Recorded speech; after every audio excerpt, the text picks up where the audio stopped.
Hello, how are you guys? Wasn't that fun? I'm Rebecca Ford from The Hollywood Reporter, and I've got two of the film stars here with me to talk about all that wonderful magic you guys just saw. First, I'd like to introduce Oscar winner J.K. Simmons, who you may all remember from Whiplash.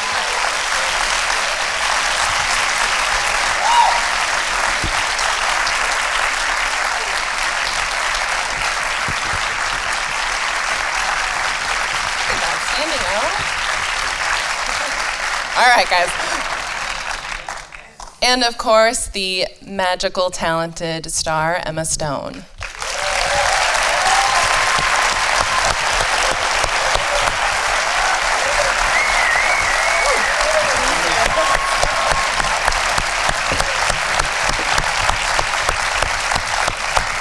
Congrats, guys. It's such a special, beautiful film, and I'm sure everyone wants to go dancing down the streets of LA now, even though it's raining, but if it weren't raining. I'd love to hear how you came on board and what you first thought of this movie when you saw the script. Was it intimidating? Was it something you were ready to just dive into? JK, maybe? It was very intimidating to me. This script was... As I was preparing my audition, trying to memorize all my lines. I think it's pretty obvious how I came to it. I just, Damien said, do you want to do a little cameo in my movie? And I said, sure. So this might be a more interesting story over here. I was doing cabaret at the time on stage, and Damien and Justin, the composer, came to see the show, and I think that was my unofficial audition because I didn't know they were coming. So I guess that counted as my audition for this. And I met with Damien a couple days later, and we sort of talked about it. And I hadn't read the script yet because he wanted to tell me what he was thinking first. And then I read it and was amazed and blown away. And the ending is in the script on the page, so beautiful. I mean, it's like an incredible description of what you see in the last 10 minutes of the film, and it really got me. And then I sort of asked him to talk me through it all again and to hear some music, and he really just painted the entire picture for me. So that was my involvement beginning. So coming off of cabaret, I assume you were just like totally ready to sing and dance, and you didn't need any rehearsal at all. None. That's That was actually all improv. It's crazy. Oh, yeah. Really amazing. Really Thank you so much. And Ryan and I are like very simpatico, so we just knew the steps together, which was so nice, so nice.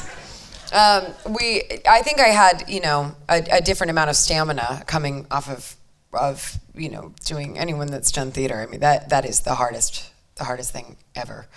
Maybe not. No, totally is. You're doing hard things too right now. I think also there's many long days, but theater, you think that you're doing 2 hours a day, and you're like, oh, and the rest of my day is just gonna be free as a bird, and it's fine. And it honestly consumes your entire life, and you're living like a monk, or at least I was. Just you can't speak, you can't really move, things are sprained, you still have to go on. It's really, so the stamina of it was incredible to come into this rehearsal process, because we had about 2.5 months, 3 months to learn to tap dance and ballroom dance and sing, and that was, definitely beneficial that I'd been doing that. So it sounds like the rehearsals you were like your own little mini La La Land studio where you all practice in sort of in the same space. Was that helpful to sort of be able to dance with Ryan in one room, and maybe he's doing piano in the other, because he plays all that piano himself, which is amazing, of course. So what was that environment like as an actor, to sort of have a space to rehearse for a couple months? Yeah, it was great. We had a place out in Atwater Village, and there was the dance room, and that was next to the costume room, Ryan's piano room, the little singing room, Damien's office, and so we would our days would kind of be mapped out, like dance rehearsal is going to be for these hours, and you're going to go over and talk to Damien and do some character work, and then you'll do a fitting, and then you'll sing, and that was kind of what our days looked like, which was really wonderful because we got to know absolutely everyone in such a, very intimate way before we started shooting. And then once we were shooting, it was sort of off to the races, which was which was great too, because we sort of had to roll through 70 locations very quickly. And with all that, it would have been impossible without the rehearsal. A lot of the singing is live, especially your ballad, which I think is just an amazing number. Whose decision was it that you were going to do that live? I asked Damien if I could do the audition number live, and he very quickly was like, oh yeah, absolutely, we'll make it work. I think the music supervisor was a little bit concerned about that, just because he didn't know how many takes we were going to have to do, and obviously, doing 20 takes of that would be difficult.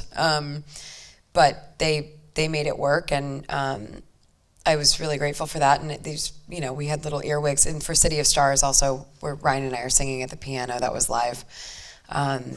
And Justin, our composer, would play on an electric keyboard in the other room, and we would just hear it in our ears and sing along. But it was really, it felt like that was the only way to do it. I can't imagine, as much as I love to lip sync, and I do love to lip sync, I can't imagine doing that for that audition number, just because it was, it felt like a monologue and not a song, really. When you and Ryan signed on for this, Damien Chazelle worked with you guys on the script to kind of make the characters fit you more. Can you talk about how the story may have changed once you two signed on? Yeah, the characters originally were in their early 20s, and Mia had only been there for a little bit of time. And I think Ryan's character was mostly just hoping to become a serious jazz musician. So the club element wasn't really there, and Mia's having left school and how long she had been there and what her kind of path had been was obviously a little different. So we just sort of talked out what would keep her there for 6 years, what would make her want to keep going. And the story of the ant, we actually sort of retroactively pulled from that song, because the lyrics of Audition were as they are in the film, but the original idea was that she was reading off of a piece of paper for an audition, and that was the story of the character she was reading. And then we started thinking, well, what if that was actually improvised? What if her play is not about Ingrid Bergman? What if her play is about her life and how so it ended up kind of really, feeding Mia's backstory, and I think a very truthful way, rather than someone who's there for 6 years just because she loves Ingrid Bergman. And it felt, like it needed to be a bit more personal than that. And yeah, Damien was amazing. And JK can speak to this too, I'm sure. He's so collaborative and open, and he has such a clear vision of what he wants to make. And he had thought about this for 6 years. He had written the script and tried to get it made for such a long time. And yet all suggestions or thoughts or kind of movement of these characters was on the table to him, which you would think that he would be clutching firmly to what he had written, because it is so specific and ambitious. And the opposite was true, which was such a special experience to have. I felt like I was really, heard by him in so many ways, and I think everybody felt that way. Was it like that for you, JK? Yeah, and that's one of the things. It's so unusual, period. But especially with a young director, who has such a specific and clear and brilliant vision, for him to still be able to, to stay open to collaboration and other people bringing ideas and not having his ego in the way, which is obviously a big part of it for all of us. That's what collaboration is to me, is getting your ego out of the way and trying to just make the best thing. And we see with Mia where she's doubting that she goes home, she's doubting she can do this anymore. As actors, have you had those moments? And more importantly, how have you gotten sort of past those moments of doubt? No. What do you mean? What are you talking about? No actor ever wants to give up, It's only fun all the time. I think rejected time and time again. That's great. There were around 150 SAG-AFTRA actors, I think, in the movie. Is that right? Yeah. They're nodding from the So yeah, right. And I think every one of them, and everyone in this room, and everyone in this business has probably had those moments. Absolutely. would say that every 3-ish months, maybe 4-ish months, when I first came out to LA, I would have some level of a crying, sitting on the floor, a moment of what the hell am I doing? I'm delusional. Because you didn't have the money to buy a chair yet? Correct. No, but I think that definitely still happens from time to time. So what is the secret to sort of getting up again and doing it again and again and again? I think it's just getting up again. I mean, I think, in my case, I felt it was kind of a lack of options because I didn't have any other saleable skills. So every time I thought about getting out of the business, I was like, well, what am I going to do? Yeah. I mean, I didn't go to school. So I got my GED and I was auditioning, and I'm not like condoning that, but that was what I did. And so I also had no saleable skills, I guess, but I also really, really love it. And it was hard to imagine that I wouldn't get to do it eventually. And if you keep going, you do get opportunity. That was one of the things we were talking about with Mia, was to be here for 6 years. There is also that thing of like, when you audition and then you get like a line on a show and you're like, oh, okay, look, I have a line on a show. And that can sort of thrust you into the next 6 months. That was kind of part of my experience too. It's like, and I said that to Damien, I was like, it doesn't really make sense to me that she's just like been here and nothing at all has happened. She's done a play or she's, done a commercial, and that sort of galvanizes you for the next 6 months, and you can keep fighting, and then it starts to dwindle again, and then something else happens. You get like another opportunity that keeps you going, and so those little moments are important too, I think. You're both doing okay, so. Good one.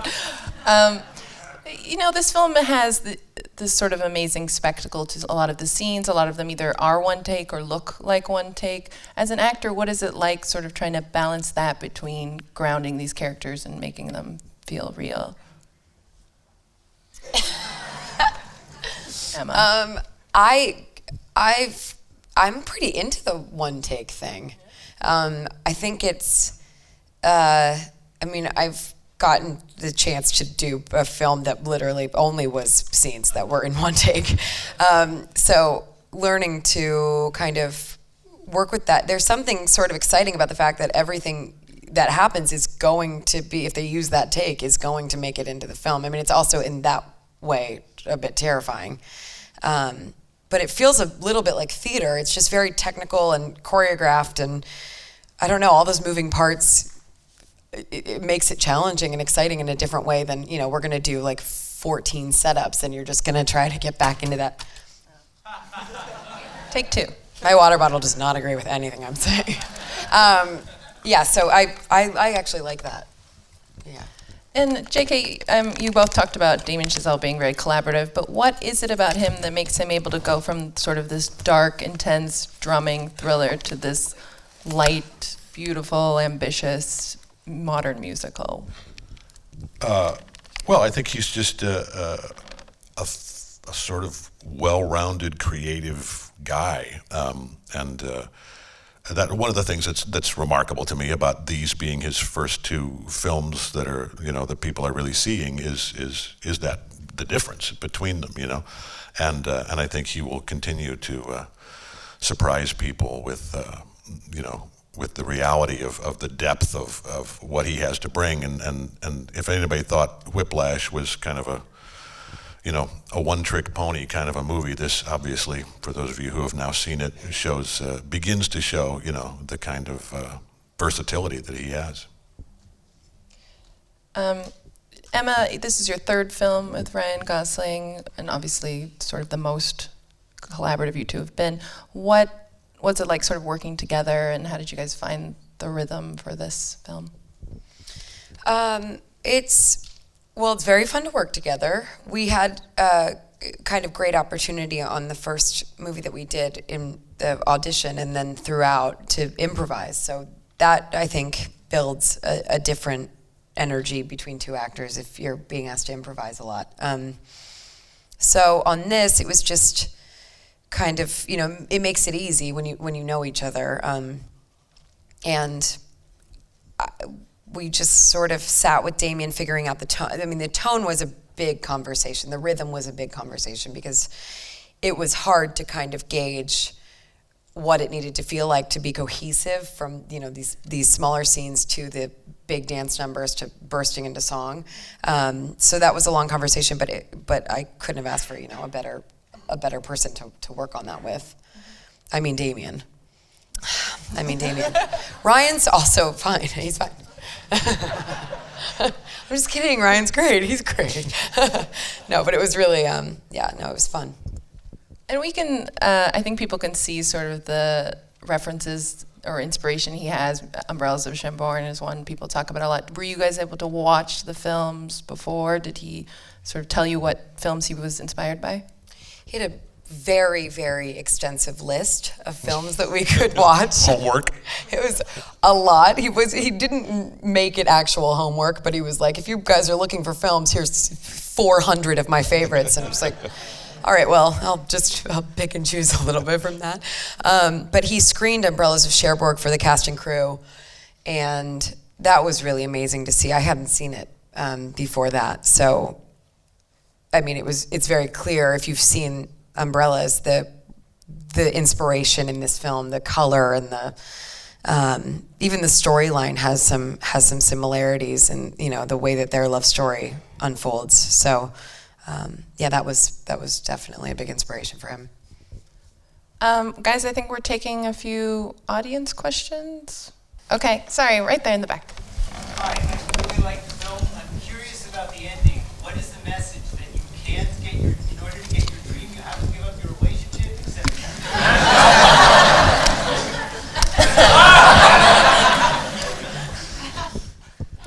I don't know if that's necessarily the message. I think what I felt attracted to was the idea. I don't know that they necessarily couldn't have ended up together.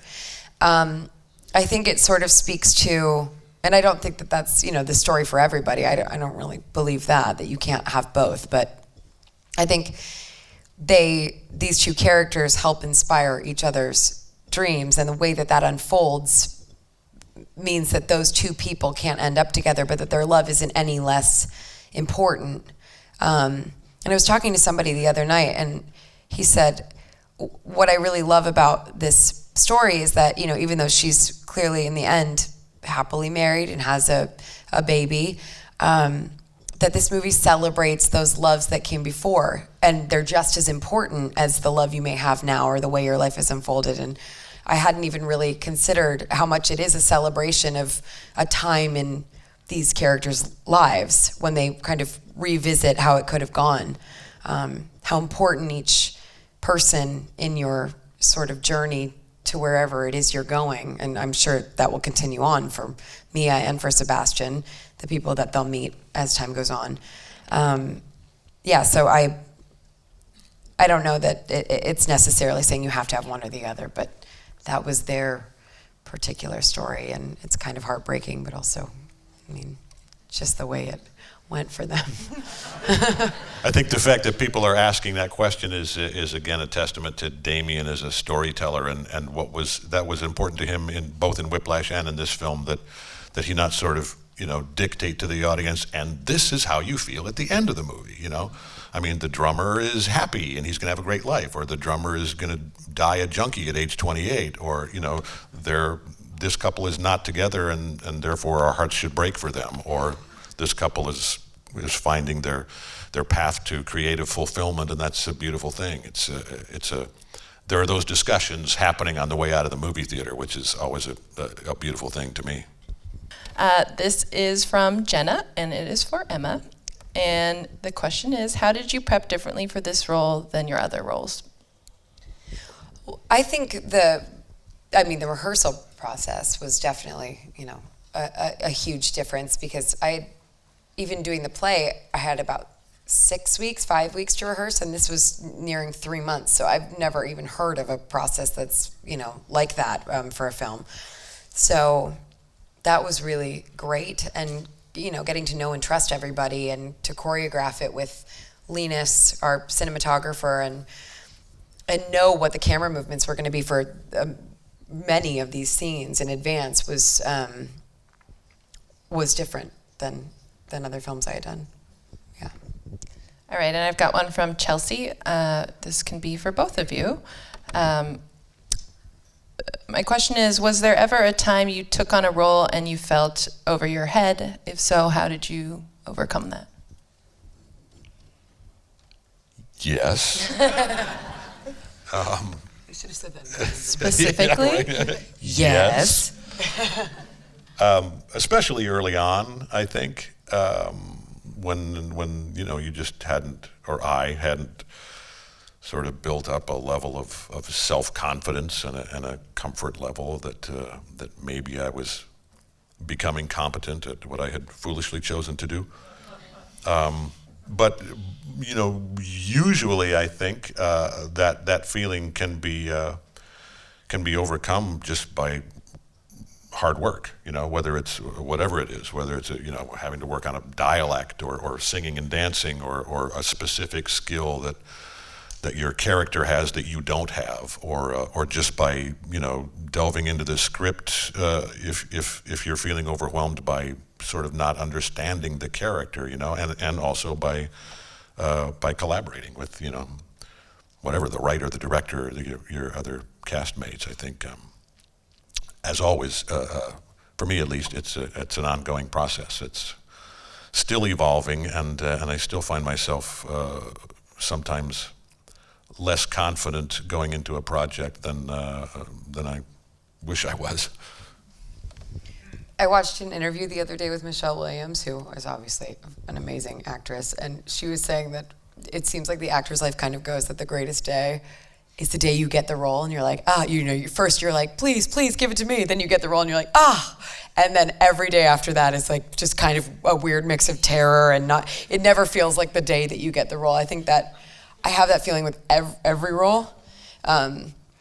That kind of how do you do this? It doesn't really matter the size of the role or what is happening. It's just always a daunting thing that you are kind of, working toward. So I agree with Michelle Williams. That's a good I way wish to she go. was up here right now telling you that quote directly, because I think I paraphrased it wrong. Okay, and this one is from Ariz, and the question is, what scene were you most excited to film, and what scene were you most scared to film? Well, let me answer that first. Yeah, take it.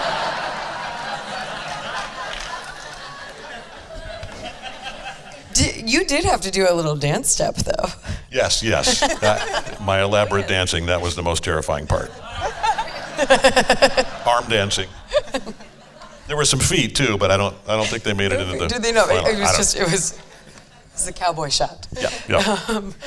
I would say the scene I was most excited to film was the duet on the hill, because we worked on it for such a long time, and we had an hour each day for 2 days at Magic Hour.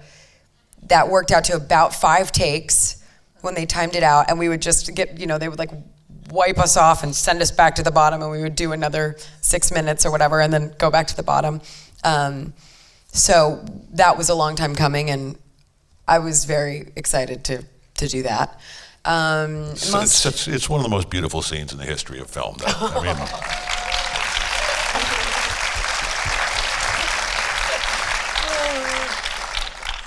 oh boy. Thank you, JK. And then, as I'm taking it completely personally, as if it was all you me. were kind of involved, Thanks, JK.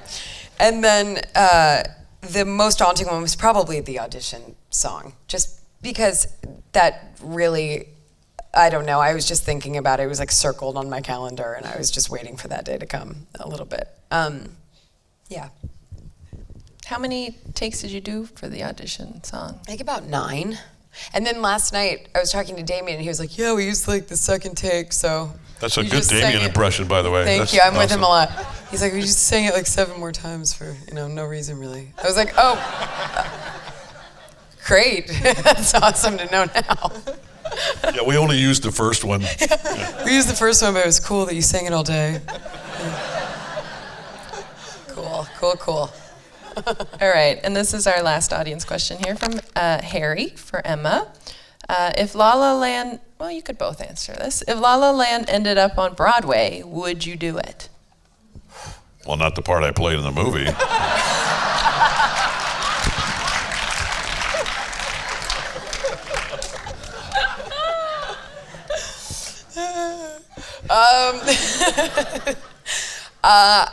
I don't physically think I could. I don't think I could. I don't know that I have. I mean, playing Sally Bowles, there is that sort of like built-in lucky thing that she is a third-rate singer in a second-rate nightclub. So, you know, when my voice was gone or I was on steroids or I was on cold medicine, it was like, ah! And it in some ways could make sense. But with this... steroids are really working then. Thank you. So, yeah, wow, they're out of control right now. I know. I don't know if I would be able to sing that audition song every night. That would be tough for me. My voice is my Achilles heel, so I think, you know. I think it sounded okay. Thanks. Yeah. Beyonce would be amazing in this on Broadway. Well, guys, thank you so much for chatting about the film. And Thank you. Thank you.